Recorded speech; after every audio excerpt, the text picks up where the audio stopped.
या प्रोजेक्टची ही खासियत आहे की हे 16 मंजिलचे बिल्डिंग आम्ही डिझाईन केलेलं आहे याच्यात आणि हे 16 मंजिलचे डिझाईन केल्यानंतरही आम्ही जे शेड्यूल ठेवलेलं आहे ते आम्ही कमीत कमी टाईममध्ये कंप्लीट करायचं ठरवलं आहे.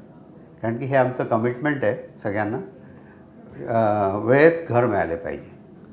तर त्या 16 मंजिलच्या बिल्डिंगला आम्ही काय केलेलं आहे, कन्स्ट्रक्शन मेथड्समध्ये आम्ही टॉवर क्रेन यूज करतो आहे, पॅसेंजर हॉइस्ट यूज करतो आहे आणि इथे पॅसेंजर हॉइस्टमध्ये आम्ही मटेरियल हॉइस्टही लावलेला आहे. तर मटेरियल हॉइस्ट लावल्याने काय झालेलं आहे की टॉवर क्रेनने जे आम्ही मायवानची शटरिंग यूज करतो आहे, आणखीन त्या सायकल टाईम येत आहे आपल्याला, त्या सायकल टाईममध्ये आम्ही पॅसेंजर हॉइस्टमधनं फिनिशिंग मटेरियल घेऊन फिनिशिंगही स्टार्ट केलेलं आहे त्याच्याबरोबर. तर आत्ता तुम्ही पाहाल की आम्ही जर 16 मजलीपर्यंत कंप्लीशन केलेली आहे बिल्डिंग, तर त्याचं फिनिशिंग आम्ही 11 मजल्यापर्यंत कंप्लीट केलेलं आहे. आणि याचं डिझाईन आम्ही जे केलेलं आहे ते डिझाईन जितकी कंप्लायन्सेस आहे, like earthquake resistance, then fire norms, whatever is mentioned and required for MHADA housing for 16th floor, we have complied with all.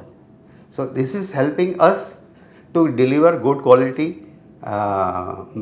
building, good quality flats to the owner.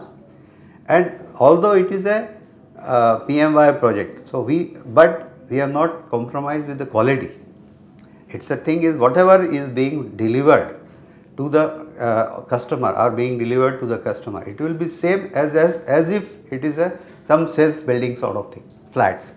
All the quality norms are being followed and being delivered as per the MHADA requirement.